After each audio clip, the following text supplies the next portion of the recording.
الحمد لله سبحان اللہ سبحان اللہ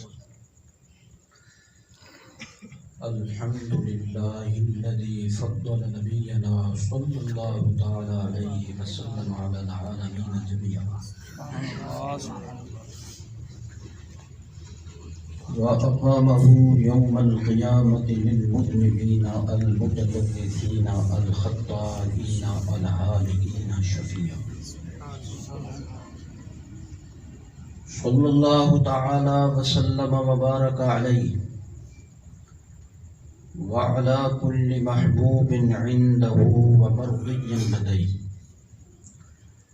صلاة تبقى وتدوم بدوام الملك الحي القيوم سبحان اللہ ونشهد أن لا إله إلا الله وحده لا شريك له سبحان اللہ ونشهد أن سيدنا وسندنا وحبيبنا وشفيعنا ومعوانا وملجانا سبحان اللہ ومولانا محمدا صلى الله تعالى عليه صلى الله تعالى عليه وعلى آله وصحبه وبارك وسلم عبده ورسوله أما بعد فقد قال الله تعالى في الكلام المجيد والفرقان الحميد لقد من الله على المؤمنين إذ بعث فيهم رسولا من أنفسهم يتلو عليهم آياته ويزكيهم ويعلمهم الكتاب والحكمة وإن كانوا من قبل لفي ضلال مبين سبحان اللہ وعن النبي صلى الله تعالى عليه وآله وصحبه وبارك وسلم أنه قال سأخبركم بأول أمر دعوة إبراهيم وبشارة عيسى عليهم الصلاة والسلام ورؤيا أمي التي رأت حين وضعتني وفي رواية حين ولدتني الحديث رواه الحاكم والطبراني وغيرهما عن العرباض بن سارية رضي الله تعالى عنه صدق الله العظيم وبلغنا رسوله النبي الكريم ونحن على ذلك لمن الشاهدين والشاكرين والموقنين والمطمئنين والحمد لله رب العالمين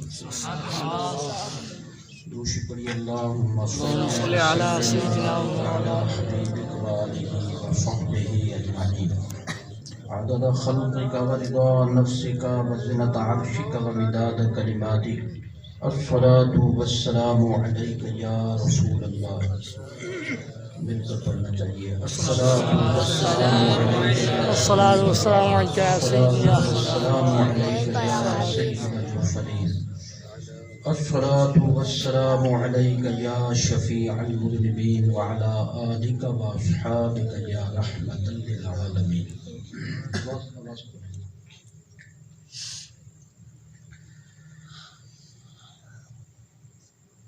لائق تکریم حضرات علماء و مشائخ اہل سنت سادات کرام سناخانان عظام قرآء کرام عمائد و زعماء مسلک سامعین محترم حاضرین مکرم برادران اہل سنت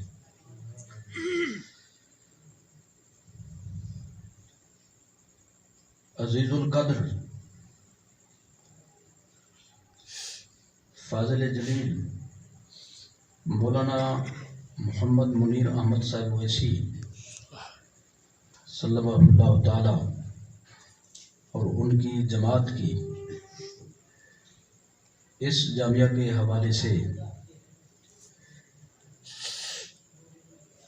ربیع الاول شریف کی مناسبت سے منعقد کی گئی محفل میلاد شریف میں ایک بار پھر سال کے بعد ہم یہاں پہ حاضر ہیں،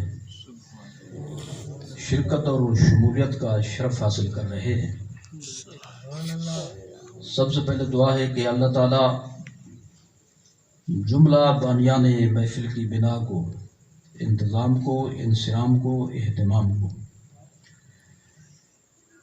اور اس میں ہم سب کی حاضری کو، شرکت کو اور شمولیت کو اپنی بارگاہ اقدس میں اپنے محبوب صلی اللہ تعالیٰ علیہ وسلم کے دربار گہر بار میں مقبول و منظور فرمائے۔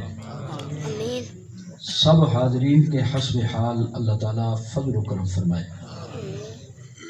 اس جامعہ کو، مدرسہ کو علمی اور عرفانی اور سب سے اول حب نبی صلی اللہ تعالیٰ علیہ وسلم کی بنیاد پر مزید کامیابی، کامرانی، دوام، ترقی، استقامت اور برکت عطا فرمائے۔ معلمین، متعلمین، معلمات یا متعلمات اور جملہ عہدیداران، اراکین، متعلقین مدرسہ، اللہ تعالیٰ سب پر، سب کے حسب حال اپنا خاص فضل و کرم دائماً نازل فرمائے۔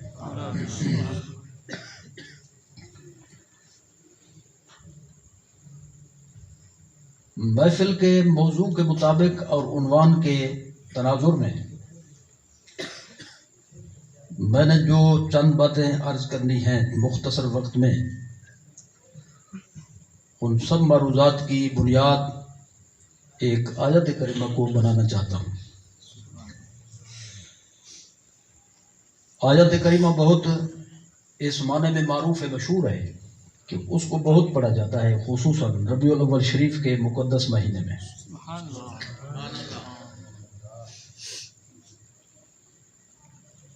اس آیت میں جہاں میلاد شریف کا موضوع آئے گا، اسی کے حوالے سے جو دینی مدرسے کا ماحول ہے تو وہ بھی اس آیت کی روشنی میں، اس آیت کی روح سے اس ماحول کی بھی وضاحت ہوگی، اور اس کی اہمیت کو ہم اس آیت کریمہ کی روشنی میں سمجھ سکیں گے۔ سبحان اللہ۔ دیکھیے، میں ترجمہ کرنے سے قاصر ہوں، صرف خلاصہ پہ میں ایک دفعہ کروں گا۔ تو سب سے پہلی بات کہ اللہ تعالیٰ نے اس آیت کے شروع میں ایک تو حضور سرور عالم صلی اللہ تعالی علیہ وسلم کی تشریف آوری کو اپنا احسان عظیم قرار دیا۔ سبحان اللہ۔ لقد من اللہ علی المؤمنین اذ بعث فیہم رسولا من انفسہم۔ بعثہ بعثت ہے، بعثت کا مطلب ہے ہدایت خلق کے لیے اللہ تعالیٰ کا اپنے نبی کو بھیجنا۔ سبحان اللہ۔ بھیجنا تب ہوگا کہ جب وہ پہلے موجود ہوں گے، سبحان اللہ۔ اور موجود تب ہوں گے جب ان کی ولادت ہوگی، سبحان اللہ۔ اور اسی کو کہتے ہیں میلاد۔ سبحان اللہ۔ سبحان اللہ۔ اس کا مطلب یہ ہوا کہ اس آیت کے پہلے حصے میں اللہ تعالیٰ نے سب سے پہلا کام جو کیا ہے وہ میلاد شریف کو بیان فرمایا۔ سبحان اللہ۔ سبحان اللہ۔ اس کے بعد حضور کے مشن کا بیان فرمایا کہ حضور کس لیے تشریف لائے سبحان اللہ۔ اور ہمیں حضور سے کیا حاصل کرنا چاہیے، ہماری وابستگی کی نوعیت کیا ہونی چاہیے۔ اللہ تعالیٰ نے حضور کے مشن کو ذکر فرمایا۔ یتلو علیہم آیاتہ ویزکیہم ویعلمہم الکتاب والحکمہ۔ یہ حضور کے مشن ہیں جو اس آیت کے ان الفاظ میں بیان فرمائے گئے۔ تو حضور کی بعثت، حضور کی آمد، اس کا تذکرہ سب سے پہلے فرمایا، اس کے بعد حضور کے مشن کا ذکر فرمایا، اور آخر میں یہ فرمایا کہ وَإِن كَانُوا مِن قَبْلُ لَفِي ضَلَالٍ مُبِينٍ، جس کا خلاصہ یہ بنتا ہے کہ دنیا میں جس کسی کو بھی ہدایت ملی، خصوصیت کے ساتھ حضور کی تشریف آوری کے بعد، کیونکہ دنیا کی بات ہو رہی ہے، یہ ان کا اپنا کمال نہیں، کسی کی محنت کا اس میں دخل نہیں، بلکہ یہ میرے محبوب کی بعثت کی برکت ہے، حضور کی جلوہ گری کی برکت ہے۔ سبحان اللہ سبحان اللہ۔ آیت کریمہ کو میں نے خلاصہ کے حوالے سے اس کے مضمون کو آپ کے سامنے رکھا، تو چونکہ یہ مدرسہ کا ماحول ہے تو میں یہاں سے بات کو شروع کرنا چاہوں گا، سبحان اللہ۔ پھر وہ جو متعلقہ باتیں انشاءاللہ وہ ساتھ ساتھ آ جائیں گی۔ اس طرح سے مختصراً و مختصراً اس مضمون سے ہم فارغ ہو جائیں گے، بیان کرنے والا بیان کرنے سے اور سننے والا سننے سے۔ تو اب میں سرکار کی جو بعثت کی وجہ ہے،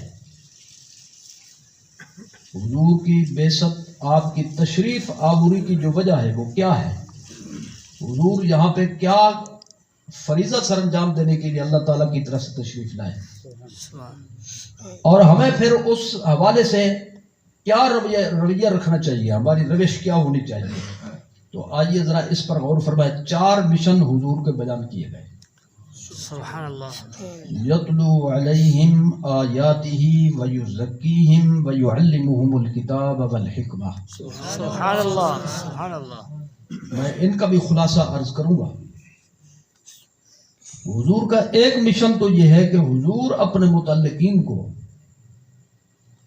اپنے دامن سے وابستہ ہونے والے اپنے غلاموں کو قرآن شریف کا پڑھنا سکھاتے ہیں، قرآن مجید کی تلاوت کا طریقہ سکھاتے ہیں، یوں پڑھو، تلفظ یوں ہو، ادائیگی یوں ہو، صفات لازمہ کو اس طرح سے ادا کرو۔ تو یعنی یوں سمجھے کہ بھئی صرف پڑھنا نہیں بلکہ ان اصولوں کے تحت پڑھنا جن اصولوں کے تحت قرآن شریف ہے، سبحان اس کا اللہ یعنی پڑھنے کا مسئلہ ہے۔ وَرَتِّلِ الْقُرْآنَ تَرْتِيلًا، سبحان اللہ۔ اس کا معنی، اس کی تفسیر یہی بیان کی گئی کہ قرآن مجید کے ہر حرف کو اس کے مخرج سے ادا کیا جائے اور صفات لازمہ کے ساتھ اس کو پڑھنے کا اہتمام کیا جائے۔ سبحان اللہ۔ تو یتلو علیہم آیاتی کا مطلب یہ بنے گا کہ رسول اللہ صلی اللہ علیہ وسلم کا ایک مشن مبارک یہ ہے کہ آپ قرآن شریف کے الفاظ پڑھنے کا طریقہ سمجھاتے ہیں۔ سبحان اللہ۔ دوسرے لفظوں میں یوں کہیں تلاوت سمجھاتے ہیں، سبحان اللہ۔ اس سے بھی اگر آسان لفظ لانا چاہیں تو قرات سمجھاتے ہیں۔ سبحان قرات کا مطلب قرآن پڑھنا۔ دوسرا مشن یہ ہے کہ سرکار صرف الفاظ نہیں سمجھاتے بلکہ وَيُعَلِّمُهُمُ الْكِتَابَ، سبحان اللہ۔ قرآن مجید کے الفاظ کے معنی بھی سمجھاتے ہیں، سبحان اللہ سبحان اللہ۔ مطالب اور مفاہیم بھی سمجھاتے ہیں۔ یعنی اس کی جو تفصیلات ہوتی ہیں قرآن الفاظ کی، آیات کی، رسول اللہ صلی اللہ علیہ وسلم صرف الفاظ پر اکتفا نہیں فرماتے، الفاظ پر مکتفی نہیں ہوتے بلکہ ان الفاظ کا معنی بھی سمجھاتے ہیں، مطلب بھی سمجھاتے ہیں۔ والحکمہ، تیسرا مشن ہے حضور کا۔ یہاں پہ جو حکمت سے مراد ہے وہ حکمت ایک تو ہے نا اپنی بولی والی، جی، حکمت کا بادشاہ یعنی معالج، اپنے عرف کے مطابق حکیم اس کو کہتے ہیں جو جڑی بوٹیوں سے علاج کرتا ہو خصوصیت کے ساتھ۔ لیکن حکمت کا ایک معنی اور بھی ہوتا ہے جس کو دانائی کہتے ہیں۔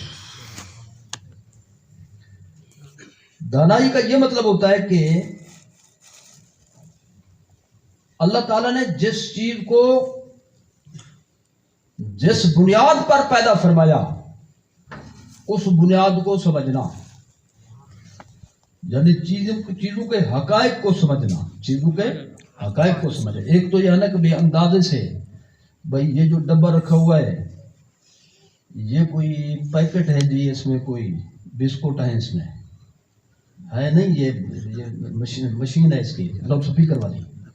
جس نے پہلی دفعہ دیکھا ہو وہ کہے گا یہ فلاں چیز ہے، دوسرا کہے گا فلاں چیز ہے، تیسرا کہے گا فلاں چیز ہے۔ لیکن اگر سمجھ کر بندہ تبصرہ کرے تو کہے گا یہ ایمپلیفائر ہے، یہ مشین ہے، تو اسی کو کہتا ہے حکمت۔ سبحان اللہ سبحان اللہ۔ یعنی اللہ تعالیٰ نے جس چیز کو جس ماہیت پر پیدا فرمایا، جن اجزائے ترکیبہ کے حوالے سے اس کو مرتب فرمایا اپنی قدرت کاملہ سے، ان حقائق کو سمجھنا، رسول اللہ صلی اللہ تعالی علیہ وسلم دعا فرماتے تھے ارن الاشیاء کما ہی، ارن الاشیاء کما ہی، وقف کریں تو ہی پڑھیں گے، اے اللہ کائنات کی ایک ایک چیز اس کی جو اصلی حالت ہے جس پر تو نے اسے پیدا کیا وہ مجھے دکھا دے۔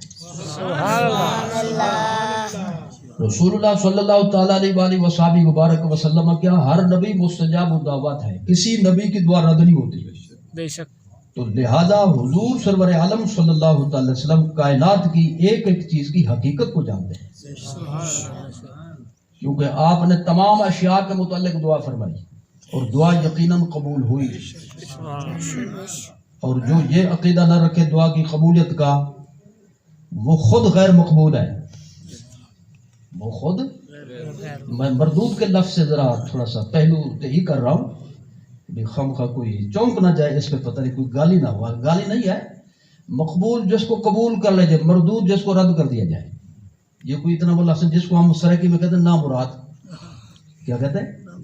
اب نامراد ایک تو گالی کے طور پہ کہتے ہیں، ایک ہے اس کے لغوی حوالے سے جو مراد کو نہ پہنچے، جو مراد کو نہ پہنچے، تو اس کا مطلب یہ ہوا پوری کائنات میں رسول اللہ صلی اللہ علیہ وسلم سے بڑھ کر چیزوں کی حقیقتوں کو کوئی نہیں جان سکتا۔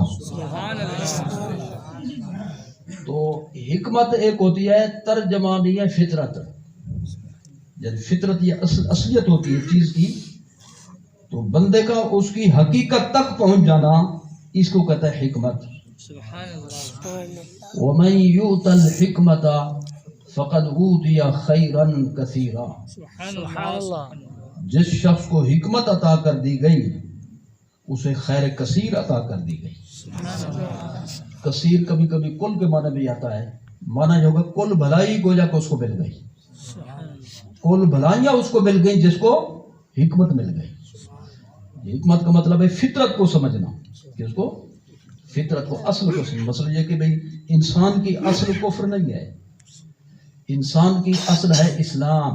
سبحان اللہ، جی، کل مولود یولد علی الفطرۃ فابواہ یہودانہ او ینصرانہ او یمجسانہ، ہر بچہ جب پیدا ہوتا ہے تو فطرت اسلام پر پیدا ہوتا ہے، جب بڑا ہوتا ہے تو ماحول اس کو خراب کرتا ہے، صحبتیں خراب کرتی ہیں، خصوصاً ماں باپ جو ان کا بڑا دخل ہوتا ہے اس میں، جیسا ان کا عقیدہ ہوا اسی عقیدے پر انہیں چلایا، کسی کو یہودی بنا دیا، یہودی تو یہودی بنا دیا، نصرانی تھے نصرانی بنا دیا، مجوسی تھے اولاد کو مجوسی بنا دیا۔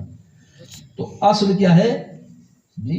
اصل ہے اسلام، اور اسی کو کہتے ہیں فطرہ، فطرت اللہ التی فطر الناس علیہا۔ سبحان اللہ، تو ہر بندے کی، ہر بچے کی جو فطرت ہے وہ ہے اسلام۔ دیکھیے اسی کی طرف اشارہ ہے یہ خود لفظ اسلام کے اندر، اور خود پیدائش کی جو نوعیت ہے اس کے بارے میں ذرا توجہ فرمائیں۔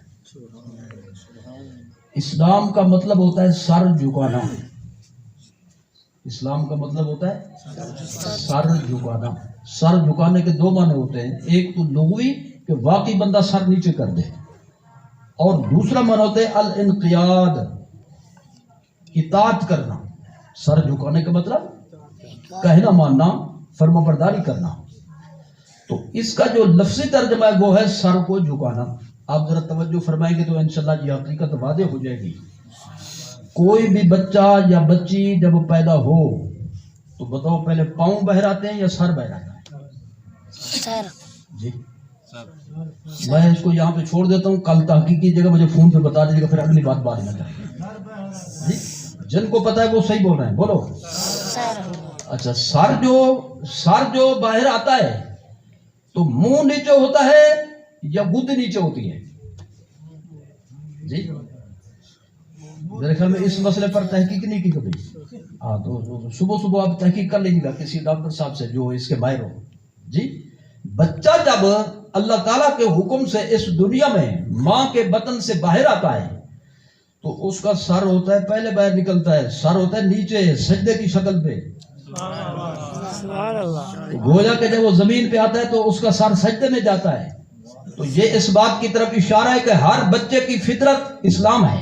سبحان اللہ، تو فطرت کو سمجھ لینا یہ ہوتی ہے دانائی۔ سبحان اللہ فطرت کو سمجھ لینا. یہ میں ایک چھوٹی سی مثال ساتھ ملا دیتا ہوں, بات ذرا واضح ہو جائے. لقمان حکیم حکمت کا بادشاہ, سبحان اللہ سبحان اللہ ایسا بادشاہ کہ اس بادشاہ کے نام پہ قرآن کی سورت موجود ہے, سبحان اللہ سبحان اللہ سورت لقمان. یعنی یہ بندہ بہت دانا تھا. حکیم اسی معنی میں تھا کہ فطرت کو سمجھتا تھا, ہر چیز کی حقیقت اور ماہیت کو سمجھتا تھا, اور اسی کے مطابق بات کرنی, اسی کے مطابق رویہ رکھنا, اسی کے مطابق چلنا اور چلانے کی کوشش کرنا. سبحان اللہ تو عرب کا یہ دستور تھا کہ بھئی کسی چیز کو مانتے نہ مانتے, لیکن جو ایسے بڑے لوگ ہوتے تھے دانشور, ان کی باتوں کی طرف کان جو ہے نا لگاتے تھے. تو اللہ تعالیٰ نے فرمایا چلو ہماری نہیں سنتے, ہماری جو توجہ نہیں کرتے ہماری بات کی طرف, لقمان حکیم کو تو بڑا دانشور مانتے ہو, چلو اس کی سن لو. سبحان اللہ اس نے اپنے بیٹے سے کیا کہا تھا, اس نے کیا تلقین کی تھی. تو حکمت کے بادشاہ کی میں ایک حکمت کی ایک مثال پیش کر رہا ہوں. ایک بندہ لے گیا آپ کو, کہنے لگا کہ میں آپ کی خدمت کرنا چاہتا ہوں, میرے پاس کچھ دن رہے. آپ نے کچھ وقت اس کے پاس گزارا. ایک دن وہ گھر کا جو مالک تھا, سربراہ تھا, میزبان کہیے آپ, یعنی مہمان نوازی کی غرض سے جس نے حضرت لقمان الحکیم کو اپنے پاس رکھا ہوا تھا. یہ بھی یاد رکھیں یہ نبی نہیں ہے, رسول نہیں ہے جی, یہ ولی ہے. کیا ہے؟ ولی ہے. تو ولی کے نام پر صورت ہے. سبحان اللہ جی سبحان اللہ لوگ 11ویں کا ثبوت پوچھتے ہیں تو ولی تو 11ویں سے نکلتا ہے, سبحان اللہ اور 11ویں ولی سے نکل, یعنی یہ تناسب ہوتا ہے, مناسبت ہوتی ہے. تو ظاہر کبھی کس سے تھوڑے بیان ہوں گے, اصول بیان ہوں گے قرآن میں. تو ولی کے نام پر یہ صورت موجود ہے, سبحان اللہ اور یہ ولی رسول اللہ صلی اللہ علیہ وسلم کے دور سے پہلے کا ہے, سبحان اللہ حضور کے دور سے بھی پہلے کا. میزبان لے آیا جی خربوزے, اس کو بڑی اچھی شکل لگی. اس نے کہا کہ آج میں حضرت کی خدمت کروں گا, یہ ایک نئی چیز مارکیٹ میں, چلو میں آج آپ کو خربوزے کھلاؤں. اور اس نے ادباً یہ سوچا کہ پہلے میں ان کو کھلاؤں گا, پھر میں کھاؤں گا, بیوی بچوں کو کھلاؤں گا. اس نے خربوزے کا جو ہے ایک ٹکڑا کاٹا اور کہا حضرت اس کو قبول فرمائیں, آپ اس کو تناول فرمائیں, شروع فرمائیں. بسم اللہ پڑھ کر آپ نے اس کو کھایا. اس نے کہا حضرت کیسا پایا؟ سبحان اللہ, کیا کہنا جی, بہت مزہ آ گیا مجھے. تو اس نے دوسری کانچ دے دی, وہ بھی تناول فرمائی, تیسری دے دی, چوتھی دے دی. آپ تعریف کرتے رہے. آخر میں جب ایک بچی تو میزبان نے سوچا کہ بھی اتنی تعریف کر رہے میں بھی تو چکھ لوں. تو جب اس نے چکھا تو وہ تم میں سے بھی کڑوا تھا, تم میں سے بھی کڑوا تھا. تم جانتے ہیں جی, جو آپ کی بولے مجھے بتا دے کیا بولتے ہو جی. کوڑ تما, گڑمبا, اندرائن, ہنزر جی, یہ سارے لفظ اس کے لیے بولے جاتے ہیں. یعنی اس کی شکل بڑی اچھی ہوتی ہے. سبحان اللہ کہ بھئی اس کو کھانا چاہیے, لیکن کھائیں گے تو پھر حساب لے گا وہ. اب جب اس نے وہ ٹکڑا کھایا, وہ تو تم میں سے بھی کڑوا تھا. کہنے لگا حضور آپ سارا تناول فرما گئے جی, آپ یہی فرما بڑا مزہ آ رہا ہے, یہ وہ ہے. تو آپ مجھے کم از کم بتاتے تو صحیح, آپ کو تکلیف تو نہ ہوتی کہ آپ اتنا کڑوا یہ کھا گئے. وہ فرمایا میں نے یہ سوچا ہے, اتنا دن مجھے آپ نے میٹھی چیزیں کھلائی ہے, آج اگر کوئی کڑوی چیز آ بھی گئی تو وہ کڑوی بھی میرے لیے میٹھی ہے. تیرے اس احسان کے پیش نظر. اب محسن کے احسان کے نقطے سے کڑوی چیز بھی میٹھی ہوتی ہے. یہ ہے حکمت. سبحان اللہ.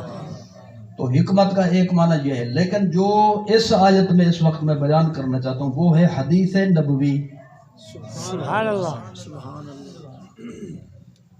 یعلمہم الکتاب والحکمہ, حکمہ سے مراد حدیث نبوی.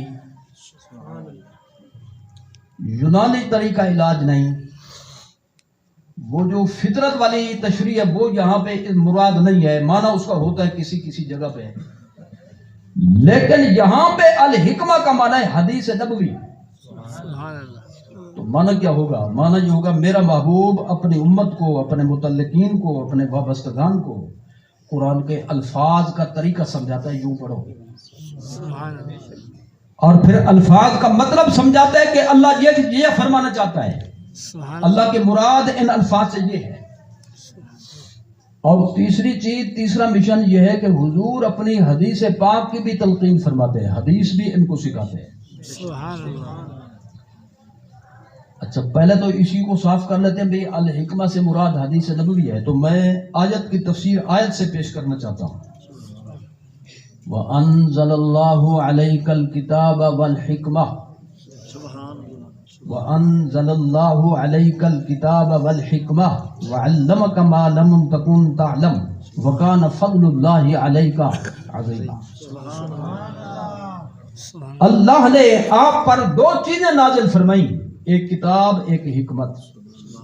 تو کیا معنی ہوگا؟ نازل جو فرما رہا ہے وہ کوئی علم ہے نا، تو کتاب سے مراد ہے قرآن مجید، اور الحکمہ سے مراد ہے حدیث نبوی۔ سبحان اللہ یعلمہم الکتاب والحکمہ، معنی کیا ہوگا؟ قرآن کے معنی بھی سمجھاتے ہیں اور پھر اپنی حدیث بھی ان کو سکھاتے ہیں۔ میں اس حوالے سے جو جملہ اس وقت ساتھ ملانا ضروری سمجھتا ہوں، ابھی سے صاف ہو جائے پھر موقع نہ ملے۔ اس کا مطلب یہ ہوا کہ قرآن بھی اللہ تعالیٰ کی وحی ہے، سبحان اللہ اور حدیث نبوی بھی اللہ تعالیٰ کی وحی ہے۔ سبحان اللہ فرق کیا ہے؟ فرق اصطلاح کا فرق ہے جی، اصطلاحاً ان کی نوعیت چونکہ مختلف ہے، لہذا یوں کہیں گے قرآن وحی جلی سبحان اور اللہ حدیث وحی خفی۔ سبحان اللہ سبحان اللہ وحی جلی جو جبریل علیہ السلام کے ذریعہ ہے، حضرت اسرافیل علیہ السلام کے ذریعہ ہے، سبحان اللہ یعنی ملک وحی کے ذریعے جو ہے وہ حدیث وہ ہے وحی جلی۔ اور ایک وحی وہ ہوتی ہے کہ فرشتے کا دخل نہیں ہوتا درمیان میں، سبحان اللہ اللہ تعالیٰ براہ راست اپنے نبی سے باتیں کرتا ہے، سبحان اللہ اللہ تعالیٰ براہ راست اپنے نبی کے دل میں القاء فرماتا ہے۔ تو وہی صرف قرآن شریف نہیں ہے بلکہ حدیث نبوی بھی وہی ہے۔ سبحان اللہ تو دو چیزیں اکٹھے بیان فرمائی، قرآن اور حدیث۔ قرآن کا معنی سمجھاتے ہیں اور اپنی حدیث ان کو سمجھاتے ہیں، ان کو اپنی حدیث سکھاتے ہیں، اپنی حدیث کی تعلیم دیتے ہیں۔ سبحان اللہ جو بات میں آپ کی طرف بڑھانا چاہتا ہوں اس حوالے سے وہ یہ ہے، اس کا مطلب یہ ہوا کہ قرآن بھی شریعت کی دلیل ہے اور حدیث نبوی بھی شریعت کی دلیل ہے۔ سبحان اللہ سبحان اللہ آج کل ایک فتنہ چلا ہوا ہے، پہلے تھا پرویزی فتنہ، اس کو کہتے تھے پرویزی فتنہ، پھر وہ جو آگے یعنی قرآن شریف کا نام لے کر حدیث نبوی کا انکار کرتا تھا، لوگوں کو تعلیم دیتا تھا قرآن کو مانو صرف حدیث کی ضرورت نہیں، وہ تھا چکڑالوی، پھر فتنہ بن گیا چکڑالوی، اور اس دور میں غامدی، یعنی پرویزی اور چکڑالوی کی جگہ لی غامدی نے۔ اب غامدی وہی بات کرتا ہے جو عبداللہ چکڑالوی کہتا تھا، جو غلام احمد پرویز کہتا تھا، اور یہ دونوں باہر کی چیزیں تھیں جو پہلے گزرے، اور یہ تیسرا بھی باہر کی چیز ہے۔ یعنی حدیث نبوی سے اعتماد ختم کرنے کے لیے تحریک یہ چلائی، بس قرآن کو ماننا، کسی اور چیز کو نہیں ماننا۔ تو اگر حدیث کو ماننا ہی نہیں تو یعلمہ الکتاب پہ آیت ختم کیوں نہیں ہوئی؟ سبحان اللہ سبحان اللہ والحکمہ کو ساتھ کیوں شامل فرمایا؟ سبحان اس کا مطلب یہ ہوا اللہ یہ فرمانا چاہتا ہے میرا قرآن بھی میرے دین کی دلیل ہے اور میرے نبی کی حدیث بھی دین کی دلیل ہے۔ دلیل ہے۔ سبحان اللہ سبحان اللہ حق سبحان اللہ۔ میں ایک آسان سی بات یہاں پہ عرض کرنا چاہتا ہوں، دیکھیے بھائی تھوڑی سی توجہ کی ضرورت ہے۔ سبحان اللہ بے شک نیند کرے کوئی فرق نہیں پڑتا، لیکن توجہ ہونی چاہیے۔ سبحان اللہ آنکھیں نیند کی طرف ہوں، کان میری طرف ہوں۔ سبحان اللہ تو میں انشاءاللہ اسی حالت میں، نیند کی حالت میں تقریر پہنچا دوں گا۔ دلیل پوچھیں تو ابھی بتا دیتا ہوں، ہم قبرستان میں ختم پہنچا دیتے ہیں، آپ کیا چیز ہے؟ سامنے بیٹھا ہوا سبحان تقریر بھی نہیں پہنچا سکوں گا آپ کا۔ اللہ خیر مطلب ہے جگانا، جاگ گئے یا نہیں جاگ گئے؟ سبحان اللہ نیند تھوڑی کرنے دی آپ کو، میں نے جگا دیا آپ کو۔ سبحان اللہ اب سنیے، جو لوگ یہ کہتے ہیں کہ حدیث نبوی حجت شرعیہ نہیں، تو ان پر یہ سوال ہے کہ جو یعلمہم الکتاب والحکمہ سے جو استدلال ہے وہ آپ نے سنا، قرآن مجید کے بے شمار دسیوں بیسیوں مقامات پر یہ مضمون موجود ہے، اطیعوا اللہ و اطیعوا الرسول، اطیعوا اللہ و اطیعوا الرسول، ومن یطع اللہ ورسولہ فقد فاز فوزا عظیما، سبحان اللہ، ومن یعص اللہ ورسولہ فقد ضل ضلالا مبینا۔ یہ سارا مضمون موجود ہے۔ اللہ کی اطاعت کرو اور اس رسول کی بھی اطاعت کرو۔ سوال یہ ہے کہ بھی اللہ کی اطاعت تو ہوگی اس کے کلام سے، تو رسول کی اطاعت کیسے ہوگی؟ سبحان اللہ، وہ ہوگی حدیث سے، سبحان اللہ، سبحان اللہ، وہ ہوگی حدیث سے۔ اور پھر مزے کی بات یہ ہے، یہ آیتیں دو طرح کی ہیں۔ ایک جگہ فرمایا قل اطیعوا اللہ والرسول، جی، ایک جگہ فرمایا یا ایھا الذین آمنوا اطیعوا اللہ واطیعوا الرسول، سبحان اللہ، جی، ایک جگہ پہ ایک صیغہ اطیعوا کا، اس میں جلالت کو معطوف علیہ اور اس میں رسالت کو یا لفظ رسول کو معطوف بنا کر دونوں کو ساتھ ملا دیا، سبحان اللہ، اطیعوا اللہ والرسول۔ سبحان اور بیشتر مقامات پہ اطیعوا کا صیغہ دو بار فرمایا، اطیعوا اللہ و اطیعوا الرسول۔ ایسا کیوں ہے؟ ایک فصیح و بلیغ شخص انسان بھی ہو، فصاحت و بلاغت کا خیال رکھتا ہو، تو لفظ کا اضافہ کرے گا تو حکمت ہوگی، وہ حکمت جو میں پہلے بیان کر چکا ہوں۔ سبحان اللہ، اور لفظ میں کمی کرے گا تو بھی اس میں حکمت ہوگی۔ اور قرآن سے بڑھ کر کوئی فصیح و بلیغ کلام نہیں ہے۔ سبحان اللہ، بے شک، بلسان عربی مبین، سبحان اللہ، عربی مبین سے مراد انتہائی فصیح و بلیغ زبان میں قرآن اتارا گیا۔ سبحان اللہ، اب ذرا توجہ فرمائے، اطیعوا اللہ، اللہ کی اطاعت کرو، یعنی اللہ جو فرمائے اس پر چلو، سبحان اس کو اللہ، مانو۔ سبحان اللہ، وَأَطِيعُوا الرَّسُولَ، میرا رسول جو کہہ دے اس پر چلو، جو کر کے دکھا دے اس پر بھی چلو۔ میرا رسول کسی امر کو دے کر خاموش ہو جائے تو اس پر عمل کرنا بھی تمہارے ذمہ ہے۔ تو یہ ہو گئی حدیث، کیا ہوگی جی؟ تو اطیعوا کا صیغہ الگ الگ رکھنا اس بات کی دلیل ہے کہ اطیعوا اللہ قرآن مجید، اطیعوا الرسول حدیث نبوی، یہ مستقلاً یہ اپنی اپنی جگہ پہ حجت ہے۔ سبحان اللہ، قرآن بھی مستقل دلیل ہے اور حدیث بھی مستقل دلیل ہے، اس لیے فرمایا اطیعوا اطیعوا، اس کے لیے الگ اس کے لیے الگ۔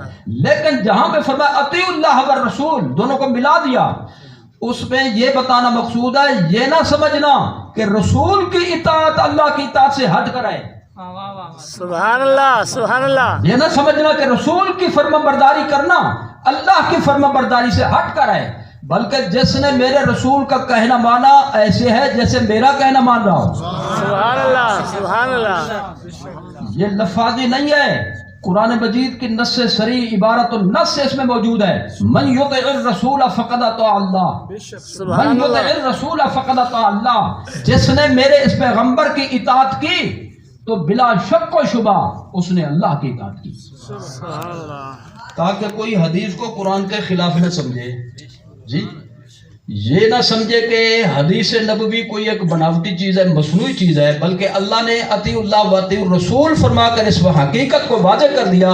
قرآن بھی خدا کی وحی سے ہے اور نبی کا فرمان بھی خدا کی وحی سے۔ وما ينطق عن الهوى ان هو الا وحی یوحى، میرا رسول بولتا نہیں جب تک وحی نہ ہو، ان اتبع الا ما یوحى الی، میں قدم نہیں اٹھاتا جب تک خدا کی وحی مجھ پر نہ ہو۔ سبحان اللہ، تو اس سے ثابت ہوا کہ بھی حدیث نبوی مستقل دلیل ہے شریعت کی۔ سبحان اللہ، اچھا بھائی، میں اس کو ذرا تھوڑا سا بات آگے پھر مجھے آپ کی اجازت سے تھوڑا سا واضح کرنا چاہتا ہوں۔ قرآن مجید میں ہے کہ نماز قائم کرو، ہے اقیم الصلاۃ یا نہیں؟ سبحان اللہ، جی، چلو کم از کم جو پڑھے ہوئے ہیں جن کو آیت یاد ہے وہ تو کنجوسی نہ کریں، سبحان اللہ، سبحان اللہ، جنہوں نے نہیں پڑھا ان کی مجبوری ہے، لیکن جو جانتے ہیں جان بوجھ کر تو وہ جو ہے نا وہ خاموشی اختیار نہ کریں، پوچھا بھی جا رہا ہے تو بتاؤ اقیم الصلاۃ ہے قرآن میں یا نہیں؟ بے شک ہے، نماز قائم کرو، سبحان اللہ، آتوا الزکاۃ، زکوٰۃ ادا کرو، ادا کرو، جی، کتب علیکم الصیام، رمضان شریف کو روزے رکھنا تم پر فرض ہے، اللہ علی الناس حج البیت، بیت اللہ شریف کا حج بھی مسلمانوں پر فرض ہے۔ 4 ارکان و کلمہ شریف پڑھنے کی بات ہے۔ صحیح۔ نماز فرض، زکوٰۃ فرض، روزہ بھی فرض، رمضان شریف کا حج بھی فرض۔ لیکن سوال یہ ہے کہ پورے قرآن میں یہ تو موجود ہے، آپ دیکھیں گے نماز فرض ہے، روزہ فرض ہے، زکوٰۃ فرض ہے، حج فرض ہے۔ نماز کب پڑھیں، کتنی پڑھیں، کیسے پڑھیں، آغاز کیسے ہو، دورانیہ کیسا ہونا چاہیے، اختتام کیسے ہو، شروع کیسے کریں، درمیان میں کون کون سے ورد پڑھیں، آخر میں اس کو مکمل کر کے فراغت حاصل کیسے کریں، قرآن میں اس کی تفصیل نہیں ملے گی۔ روزے کی فرضیت کا بیان ہے لیکن تفصیلات نہیں ہیں، حج کی فرضیت کا بیان ہے لیکن کون کون سی چیز اس میں فرض ہے، رکن ہے، واجب ہے، کون کون سی چیز اس میں سنت موقدہ ہے، کون کون سی مستحب ہے، اس کی کوئی تفصیل قرآن میں نہیں ہے جی۔ اسی طرح زکوٰۃ کے متعلق یہ تو موجود ہے، زکوٰۃ ادا کرنا فرض ہے، لیکن کب ادا کریں، کس کس مال کی ادا کریں، کتنا مقدار کسی کے پاس ہو، کن شرائط کے ساتھ ہو، تو پھر اس پر زکوٰۃ ضروری ہوگی۔ اس کی تفصیل پورے قرآن مجید میں نہیں ہے۔ سبحان اللہ۔ اب جو لوگ کہتے ہیں، میں ایک آسان سا جملہ عرض کرتا ہوں کہ حدیث نبوی کی ضرورت نہیں ہے، تو حدیث نبوی کے بغیر قرآن نبی کے فرمان کے بغیر، احادیث نبویہ کے بغیر نماز پڑھ کر دکھائیں، روزہ رکھ کر دکھائیں، زکوٰۃ ادا کر کے دکھائیں، حج کر کے دکھائیں۔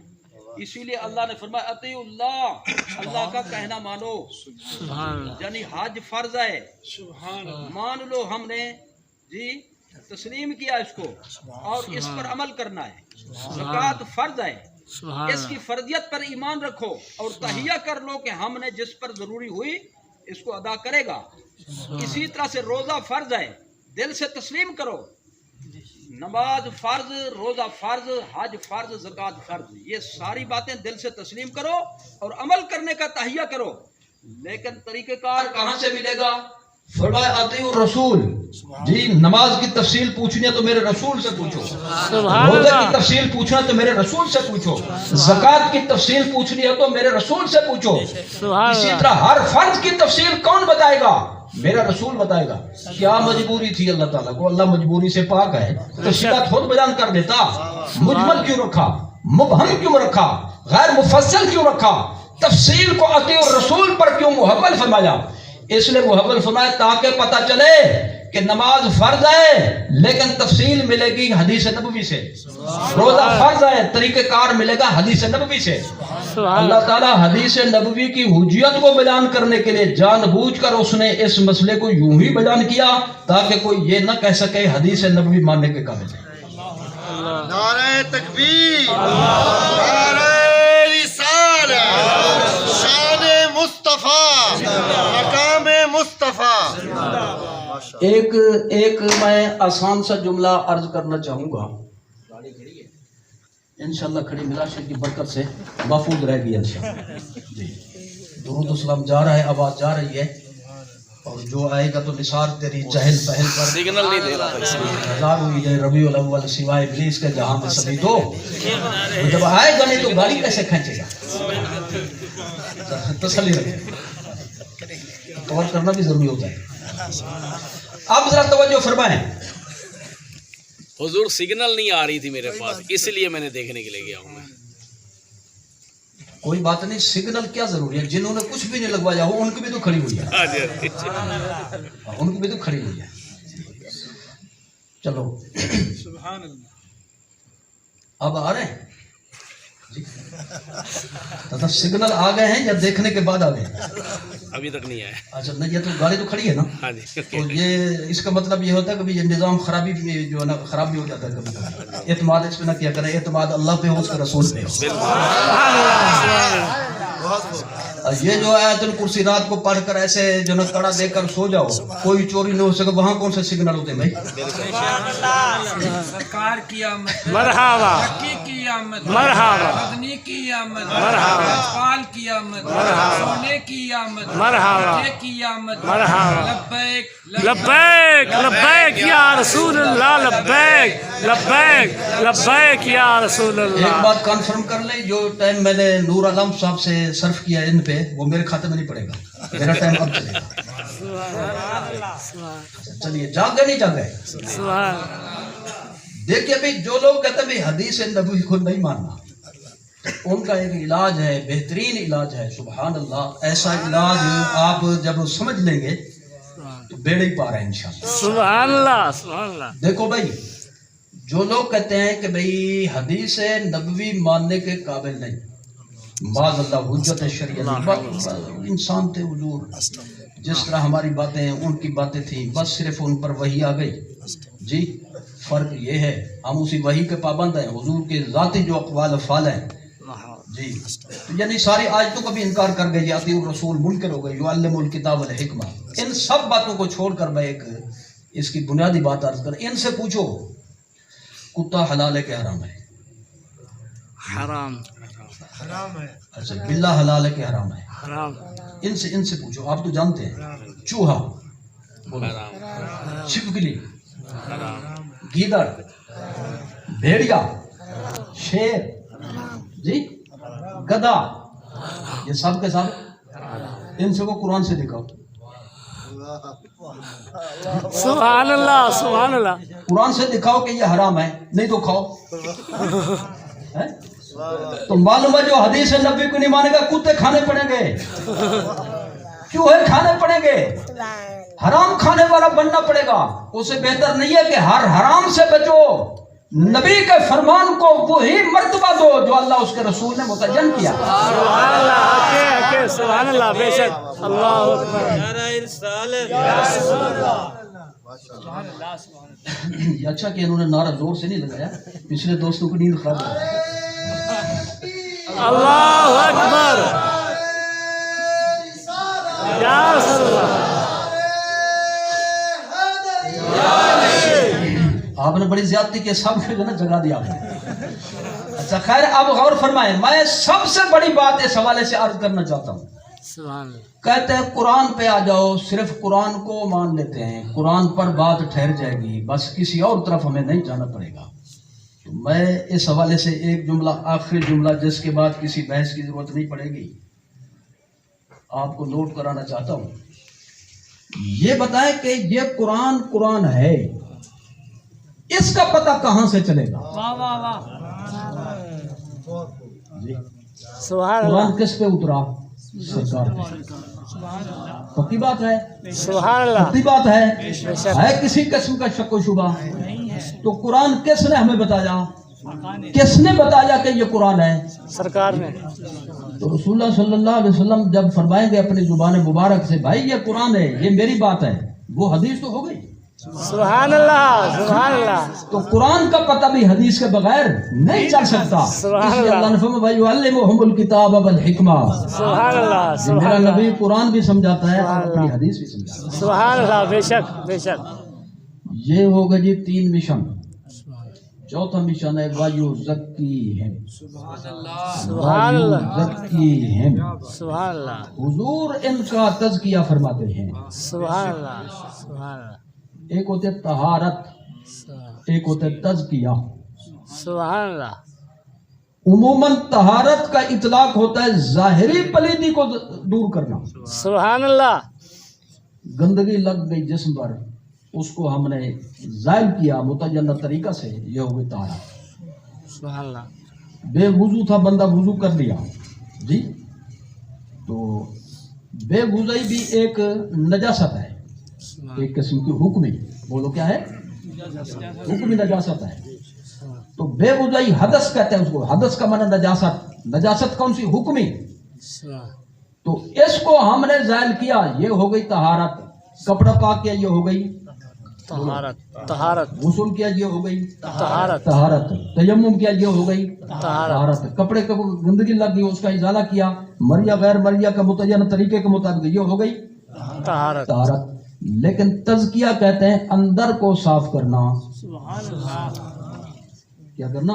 اندر کو صاف کرنا. مانا یہ ہوگا میرا محبوب ان کے دلوں کو پاک کرتا ہے. سبحان اللہ. وَيُزَكِّيهِمْ. صرف ظاہری احکام کی حد تک نہیں رہتے، سبحان بلکہ اللہ دل کی دنیا برباد ہو تو اس کو آباد کرنے کا طریقہ بتاتے ہیں. سبحان اللہ نور نبوت سے، اس کی روشنی سے دل کی ظلمت کو، قدورت کو دور فرماتے ہیں. سبحان اللہ جس طرح حضور ظاہر کو پاک کرتے ہیں، حضور باطن کو بھی. پاک کرتے ہیں. سبحان اللہ بے شک. یہ ہو گئے جی حضور کے مشن. سبحان اللہ. ایک ہو گیا قرآن شریف کے الفاظ سمجھنا سمجھانا. ایک ہو گیا قرآن شریف کا معنی ترجمہ سمجھنا سمجھانا. سبحان اللہ. تیسری چیز ہو گئی حدیث نبوی کا سمجھنا سمجھانا. چوتھی چیز ہو گئی دل کی دنیا کو آباد کرنا. سبحان اللہ. یہ حضور کا مشن ہے. بولو سبحان سرکار کے مشن ہے. تو پہلی بات یہ سمجھے کہ یہ مشن جس طرح تھے حضور کے عہد اقدس میں، سبحان اللہ. وہ پورے کے پورے من وعن بالتمام والکمال، سبحان اللہ. بغیر کسی کمی بیشی کے آپ بھی موجود ہیں. سبحان اللہ. سبحان حضور کا یہ مشن آپ بھی موجود ہیں ہیں اور قیامت تک یہ موجود رہیں گے. انشاءاللہ. انہی مشنوں کے مجموعے کو کہتے ہیں دین، شریعت. سبحان اللہ. رسول اللہ صلی اللہ علیہ وسلم کا نظام. سبحان دین اللہ. چونکہ آخری دین ہے، شریعت چونکہ آخری شریعت ہے، نظام نبوی چونکہ آخری نظام ہے. اس کے بعد کوئی نیا نظام آئے گا نہیں، نئی شریعت آئے گی نہیں، نیا دین کسی نے آنا نہیں، لانا نہیں جی، تصور ہی نہیں ہے. یہ آخری دین ہے، لہذا آخری ہونے کے لیے ضروری ہے محفوظ بھی ہو سبحان اللہ. جی، تبدیل بھی نہ ہو، تغیر تبدل کا شکار بھی نہ ہو، مٹ بھی نہ سکے. حضور نے فرمایا صلی اللہ تعالی علیہ وسلم لا تزال طائفۃ من امتی سبحان اللہ. قائمہ علی الحق لا یضرهم من خذلهم. حضور نے فرمایا پوری دنیا کفر اگر جمع ہو جائے میرے دین کو مٹانے کے لیے، دنیا کفر مٹ سکتی ہے، سبحان میرا اللہ. دین کبھی مٹ نہیں سکتا، بے شک. میری شریعت کبھی ختم نہیں ہو نہیں ہو سکتی. سکتی. سبحان اللہ. اور اللہ تعالیٰ ایک اہل حق کا گروہ ہمیشہ ایسا باقی رہے گا، نہ ان پہ گرمی کا اثر ہوگا، نہ ان پہ سردی کا اثر ہوگا، سبحان نہ اللہ. ان پہ خوشحالی کا اثر ہوگا، نہ ان پہ تنگ دستی کا اثر ہوگا. سبحان وہ اللہ. جیسے ہوں گے ویسے رہیں گے، کسی سبحان اللہ. قسم کی کوئی تبدیلی ان میں پیدا نہیں. نہیں ہوگی. سبحان اللہ. تو لہذا یہ ایمان رکھنا ضروری ہے کہ حضور کا مشن یہ چاروں شکلیں باقی تھیں، باقی ہیں باقی رہیں گی اور باقی رہیں گی. انشاءاللہ. میں جو بات آپ کو اولا نوٹ کرانا چاہتا ہوں اس پر اب جو ہے نا جاگ کر اس کو سننا ہے. پہلے جو نیند میں سنا وہ نیند میں پہنچ گئی ہوگی انشاءاللہ، سبحان اللہ. لیکن اب میں چاہتا ہوں کہ یہ نیند میں نہ پہنچے بلکہ جاگتے ہوئے پہنچے. سبحان اللہ. جب یہ حضور کے مشن ہیں سبحان اللہ. اور ہم حضور کے خادم ہیں، سبحان اللہ. نوکر ہیں، بے شک. غلام ہیں، سبحان اللہ. امتی ہیں، سبحان اللہ. تو ہر امتی کا یہ فرض بنتا ہے کہ حضور کے مشن کو جاری رکھے، سبحان اللہ. سبحان اللہ. حضور کے مشن کا حصہ بن کر رہے، سبحان اللہ. حضور کے مشن کا حصہ حصہ بن کر رہے. لہذا اس محفل کا یہ تقاضا بنتا ہے سب کے سب اس پر عہد کریں، تجدید عہد کریں. سبحان جی، جتنے جو گے سے سبحان اللہ. سبحان جو اللہ. جو کر سکتا ہے سبحان حضور کے مشن کو انشاءاللہ جاری رکھیں گے سبحان. اور حضور کے دین اور نظام کے جھنڈے انشاءاللہ ہمیشہ بلند رکھیں گے. ان جھنڈوں کو کبھی سرنگوں نہیں ہونے دیں گے. تو الحمدللہ تعالی حضور کے مشن یہ چاروں کے چاروں موجود ہیں. اگر تھوڑا سا غور کرنا چاہیں تو میں اس کو ذرا تھوڑا سا سبحان اللہ. یتلو اللہ اکبر. یا رسول اللہ. یتلو علیہم آیاتہ. سبحان اللہ. الفاظ پڑھنا سکھاتے ہیں. سبحان اللہ. یہ ہو گیا ناظرہ قرآن، سبحان اللہ. سبحان یہ ہو گیا حفظ القرآن، یہ ہو گیا تجوید و قرآن. کیونکہ ناظرہ اور حفظ کی کلاسیں چل رہی ہیں. سبحان اللہ. بولو الحمدللہ. جی، ایسے نہ بولو جیسے بولنا ہے ویسے بولو، پتہ چلے کہ جاگ رہے ہیں. چل رہی چل ہے. رہی ہیں، سبحان. تجوید و قرآت کے ساتھ چل رہی ہیں. چل رہی یہ ہو گیا یتلو علیہم آیاتی. سبحان. یعلمہم الکتاب، ترجمہ، تفسیر، سبحان اللہ جی یہ بھی چل رہی ہے کہ نہیں چل رہی؟ چل رہی ہے بے بل شک حکمہ حدیث نبوی یہ ہو گیا دورہ حدیث سبحان اللہ وہ چل رہا ہے سبحان کہ نہیں چل رہا؟ چل رہا ہے بے شک وَيُزَكِّيهِمْ دل کی دنیا کو آباد کرنا، سبحان اللہ مردہ دلوں کو زندہ کرنا، سبحان اللہ دل کی ظلمتوں کا ازالہ کرنا، یہ ہو گیا تصوف، سبحان اللہ یہ ہو گئی خانقاہیں، یہ ہو گئے آستانے، سبحان اللہ قادری آستانہ، سبحان اللہ چشتی آستانہ، سبحان نقش بندی اور سہروردی آستانہ، سبحان یہ سب کے سب ہو گئے یوزکی ہیں۔ سبحان اللہ تو بتائیے سارے کے سارے موجود ہیں کہ نہیں موجود؟ موجود ہیں بے شک تو اب ایک تو تہیہ رکھنا چاہیے بندے کو کہ بھئی ہم یہ کام ضرور کریں گے۔ سبحان لیکن اللہ ایک پرابلم ہے جس کے حوالے سے ہمارے کچھ دوست چپ ہیں سبحان کہ بھئی حضور کے مشن کو تو وہ چلائے گا جو قرآن شریف پڑھا ہوا ہوگا تو آگے چلائے گا چلائے گا، جی ترجمہ تفسیر جانتا ہوگا تو دوسرے کو سکھائے گا، حدیث نبوی بھی اس کو آتی ہو تاکہ دوسرے کو پڑھا سکے، جی اور اسی طرح سے ذکر اذکار تصوف دل کی دنیا کے مسائل اس سے واقف ہوگا تو وہ آگے چلا سکے گا۔ تو جو الف بے بھی نہیں پڑھا ہوا تو وہ تو بالکل خارج ہو گیا ہے، وہ تو بالکل فارغ ہو گیا۔ ان کا کیا بنے گا؟ یہ تو آ جائیں گے ناظر خان، حافظ قرآن، قاری قرآن، مجودین، قارئین، مقرئین، الشیوخ، سبحان اللہ یہ آ جائیں گے مترجم، یہ آ جائیں گے مفسر، یہ آ جائیں گے اس میں محدث، یا آئیں گے صوفیاء کرام۔ سبحان تو جو الف بے سی اب جب سے بھی واقف نہیں ہے وہ کیسے حصہ بنے گا؟ سبحان تو لہذا وہ یہ سوچ رہے ہیں کہ ہمیں تو یہاں سے چلے جانا چاہیے، یہ جانے ان کی محفل جانے۔ آئیے میں ایک جملہ ایسا عرض کرنا چاہتا ہوں کہ سب ایک ہی لڑی میں پروئے جائیں سبحان اللہ اور وہ فیصلہ کسی کا ذاتی نہ ہو، قرآن کی یا شاید کی تفسیر کے حوالے سے خود مدینے والے کا فیصلہ ہو، خود صاحب قرآن کا فیصلہ ہو۔ سبحان اللہ